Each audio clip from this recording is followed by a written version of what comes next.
డ్రగ్స్ను వ్యతిరేకిద్దాం, భావి భారతావన్ని కాపాడుకుందాం అన్నటువంటి కాన్సెప్ట్ని మేము తీసుకోవడం జరిగింది. కారణం ఏమంటే మన దురదృష్టం, యావత్ భారతదేశానికి డ్రగ్స్ను సరఫరా చేస్తున్నటువంటి ఒక కేంద్రంగా ఈరోజు మన రాష్ట్రం మారిపోయిందంటే ఎంత దౌర్భాగ్యకరమైనటువంటి స్థితిలో మనం ఉన్నామనేది. భావి భారతం ఎక్కడ తయారవుతుంది? తరగతి గదుల్లో, పాఠశాలల్లోనో, లేదా కాలేజీలు కళాశాలల్లోనో, విశ్వవిద్యాలయాల్లోనో తయారవుతుందని చెప్పి మనం మాట్లాడుకుంటాం. దురదృష్టం ఏంటంటే ప్రాథమిక విద్య జరిపేటువంటి స్కూళ్ళలో కూడా, లేదా హై స్కూళ్ళ దగ్గర కూడా చాక్లెట్ల రూపంలో ఈరోజు మాదక ద్రవ్యాలు అమ్ముతున్నటువంటి పరిస్థితి. నేను ప్రత్యక్షంగా ఇటీవల అమరావతిలో ఒక IAS officer director of school education దగ్గరికి పోతే ఆ సందర్భంగా వచ్చినటువంటి చర్చ ఇప్పుడు అతి పెద్ద సమస్యగా, ఒక రుగ్మతగా మారిపోయి పీడిస్తున్నటువంటి సమస్య ఏదైనా ఉంది పాఠశాలల దగ్గర అంటే ఈరోజు డ్రగ్స్ అనేది ఒక సమస్యగా ఉంది. టాబ్లెట్ల రూపంలో, చాక్లెట్ల రూపంలో, స్వీట్ల రూపంలో, రకరకాల పేరుతో గంజాయి, కొకైను, ఇట్లాంటి నార్కోటిక్స్ రకరకాల పేర్లతో విపరీతంగా ఉంది. ఆఖరికి రాష్ట్ర ముఖ్యమంత్రి 25,000 ఎకరాలలో 8,000 కోట్ల రూపాయల విలువ చేసే గంజాయి ఈ రాష్ట్రంలో సాగు అవుతుందని చెప్పి ప్రకటన చేశారంటే ఏ రకమైనటువంటి పరిస్థితి ఉందో మనకు అర్థమవుతుంది. 2023 సంవత్సరంలో మన పక్కన ఉన్నటువంటి అనకాపల్లిలో 166 కిలోల గంజాయిని తగలబెట్టారంటే పోలీసులు. ఇటీవల కూడా 10,000 ఎకరాల్లో గంజాయిని మేము ధ్వంసం చేశామని చెప్పి పోలీసులు ఘనంగా ప్రకటించుకున్నారు. ఇక్కడ ఉన్నటువంటి డిఐజీ గోపీనాథ్ గారు, అదే మాదిరి ఈగల్ టీంకు ఒక రవికృష్ణ గారు అని చెప్పి ఐపీఎస్ ఆఫీసర్ని ఒక టీంగా వేసి ఈ రాష్ట్రంలో మొత్తం డ్రగ్స్ లేకుండా చేయడమే మా లక్ష్యం అని చెప్పి ప్రకటించాల్సిన పరిస్థితి రాష్ట్ర ప్రభుత్వానికి ఏర్పడిందని అంటే ఈరోజు ఆంధ్ర రాష్ట్రంలో ఏ రకంగా ఉందని.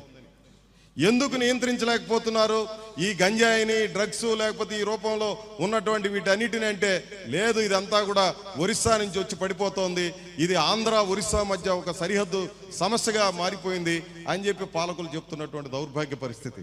ఈరోజు విశాఖ జిల్లా సూపరింటెండెంట్, జైళ్ల సూపరింటెండెంట్ ఆయన ఇటీవల ఒక పత్రికా ప్రకటన మీడియా సమావేశంలో చెప్పింది ఏమనంటే మా జైలు కెపాసిటీ 940, దాంట్లో ఈ డ్రగ్స్ పేరిట అరెస్ట్ అయ్యి కేసుల్లో ఉన్నటువంటి వాళ్ళు ఎంతమంది అంటే 1,100 మందిని. 940 మంది మామూలు ఖైదీలు ఉండాల్సినటువంటి చోట కేవలం డ్రగ్స్ దీనికి రిలేటెడ్గా ఉన్నటువంటి వాళ్ళు 1,100 మంది ఉన్నారు.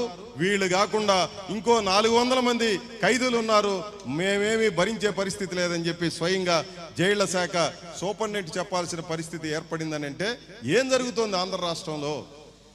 ఇంతవరకు మనం లిక్కర్ మాఫియా గురించి విన్నాం, ఎర్రచందనం స్మగ్లింగ్ మాఫియా గురించి విన్నాం, ఇప్పుడు లేటెస్ట్గా డ్రగ్స్ మాఫియా ఒక బలీయమైనటువంటి వ్యవస్థగా మారిపోయి జరుగుతున్నటువంటి పరిస్థితిని మనం చూస్తున్నాం. ఎంతగా పెరిగిపోయిందంటే ఈ మాఫియా నెల్లూరు జిల్లాలో ఒక సామాజిక కార్యకర్తని నట్ట నడి రోడ్లో ఆయన బిడ్డల్ని స్కూల్ దగ్గర వదలడం కోసం వెళుతున్నటువంటి పరిస్థితుల్లో ప్రజలందరూ చూస్తుండగా నరికి చంపేసేంత పరిస్థితికి రెచ్చిపోయి ఈరోజు మాఫియా డాన్లు తయారైనటువంటి పరిస్థితి ఉంది. ఆ సామాజిక కార్యకర్త కూడా ఈ ఎర్రజెండా బిడ్డేనన్నటువంటి విషయాన్ని మనం ఈ సందర్భంలో గుర్తుంచుకోవాలి.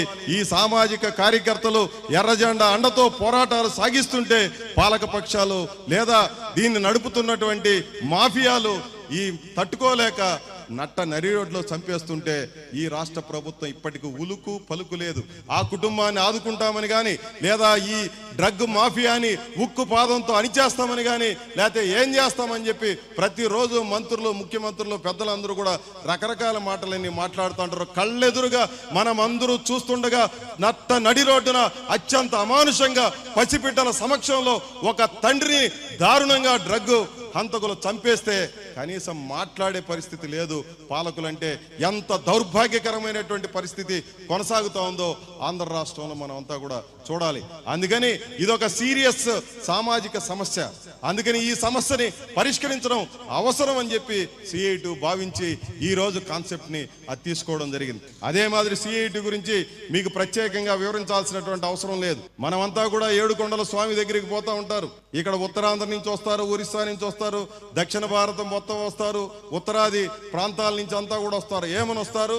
ఏడుకొండలవాడ వెంకటరమణ మా సమస్యలు పరిష్కరిస్తే నీకు మొక్కుబడి చెల్లించుకుంటామని చెప్పి ఎక్కడెక్కడి వాళ్ళు వస్తున్నారు.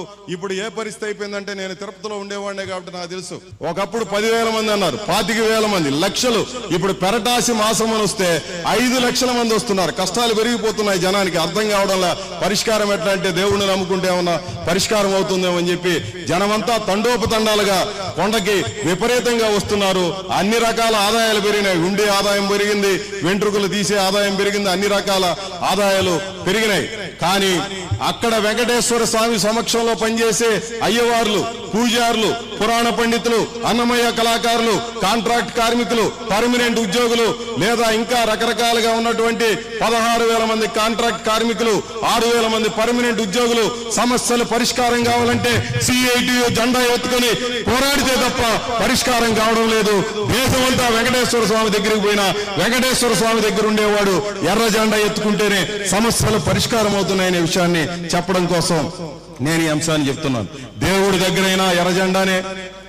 బహుళజాతి కంపెనీ శాంసంగ్ కార్పొరేట్ సంస్థ తమిళనాడు రాష్ట్రంలో కాదు, యావత్ భారతదేశమే కాదు, ప్రపంచంలో బలమైనటువంటిది. యాపిల్ సంస్థ తర్వాత శాంసంగ్ పవర్ఫుల్ ఆర్గనైజేషన్ గా ఉన్నటువంటి ఆ బహుళ జాతి సంస్థలో సంఘం పెట్టడానికి నిరాకరించి అన్ని రకాల ఆటంకాలు కనిపిస్తే అక్కడ ఉన్నటువంటి కార్మికులు పెద్ద ఎత్తున పోరాడింది CITU ఆధ్వర్యంలో, ఎర్రజెండా ఆధ్వర్యంలో చెప్పడం కోసం చేసింది. అంటే దేవుడి దగ్గరైనా, బహుళ జాతి కంపెనీ అయినా, విశాఖ స్టీల్ ప్లాంట్ లో ఒక ప్రభుత్వ రంగ సంస్థలోనైనా పోరాడుతున్నది ఎర్ర జెండా మాత్రమే అనే విషయాన్ని చెప్పడం కోసం ఈ విషయాలన్నీ నేను చెప్తాను.